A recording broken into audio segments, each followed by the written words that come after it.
Magandang araw po ulit sa inyong lahat.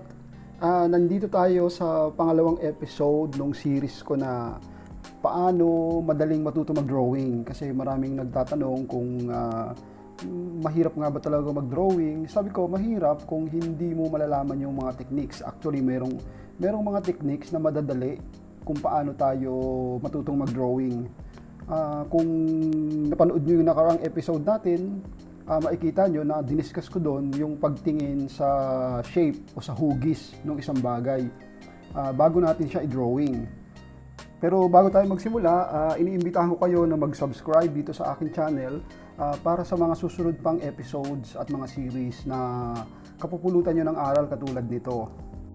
Ang pag-uusapan natin ngayon ay tungkol sa tinatawag na imaginary lines.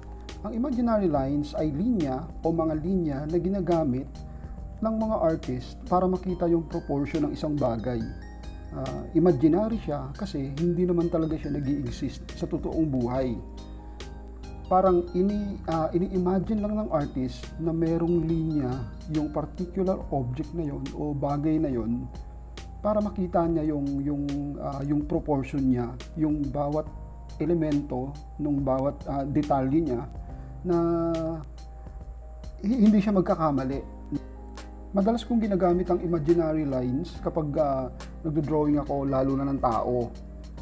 Marami kasing elemento yung bawat parte ng katawan ng tao na kailangan mong gamitan ng mga imaginary lines para hindi ka magkamali ng proportion o yung distansya ng bawat isa. Bibigyan ko kayo ng halimbawa sa mukha ng tao kung paano ginagamit yung imaginary lines. Balikan muna natin yung una nating lesson, which is, sabi ko nga, tingnan muna natin yung isang object na parang isang hugis o korte.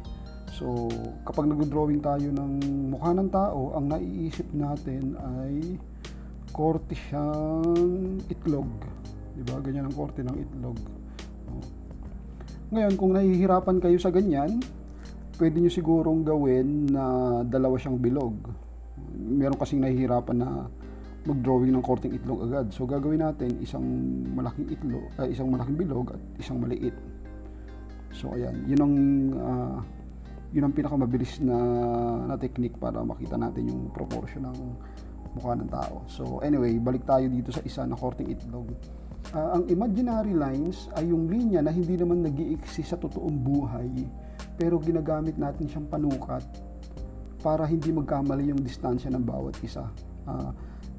Halimbawa, itong korteng itlog ng mukha ng tao, ang ginagawa kong imaginary lines dito, ayan, hinahati ko siya sa gitna, hinahati ko ulit siya sa gitna,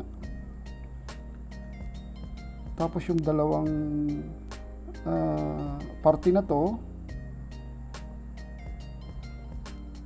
hinahati ko siya, ayan. So, suma total, meron na kayong idea kung ano yan. Kapag hinati ko naman itong nasa baba pa, nasa gitna, alam nyo na rin kung ano yan. Wala pa akong dinodrawing na kahit ano, pero may idea na kayo kung ano yan kasi nakikita nyo na agad yung proportion. Sa baba naman yan, lalagyan ko rin ng isa pang line. So, alam nyo na, di ba? Yan ang tinatawag na imaginary lines. Hindi naman talaga siya nag-i-exist sa totoong buhay, pero ginagamit natin siya for proportion purposes. So kapag dinitalye ko na siya, alam nyo na itong parting to ay mata. At itong sa baba, alam natin na ilong. At yung sa baba pa, alam natin na bibig. So ayun, nakagawa na agad kayo ng mukha ng tao sa mabilis na paraan dahil lang sa imaginary lines. So kapag nilagyan pa natin siya nandito, palatandaan yan yung hairline kung saan nanggagaling yung buhok, diyan tumutubo. So paano naman yung tenga? So ang imaginary line ng tenga is sa mata, tsaka dito sa ilong. So ayan yung tenga. So sa kabila,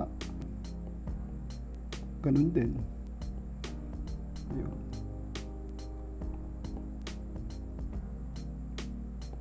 O di ba ang dali lang? Dahil sa imaginary lines, napapabilis natin yung proportion ng bawat bagay. So, dahil meron na kayong sukat ng mga ganyan, ang dali nyo nang lagyan ng mga detalye ng kung ano-ano.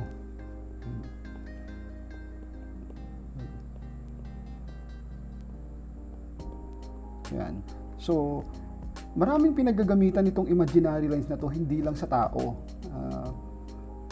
Along the way na nagdo-drawing kayo, nagagamit nyo sa iba-ibang parte.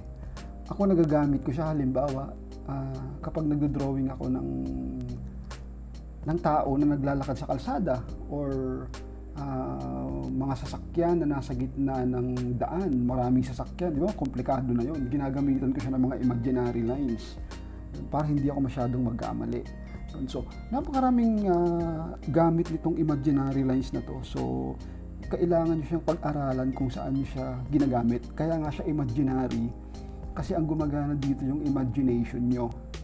So, I hope may natutunan kayo dito sa pinakamabilis na lesson kung paano madaling matuto mag-drawing. So, marami pang technique. Ibibigay ko sa inyo lahat ng unti-unti. Kaya kailangan mag-subscribe kayo dito sa channel na to dahil marami pang interesting na mangyayari dito.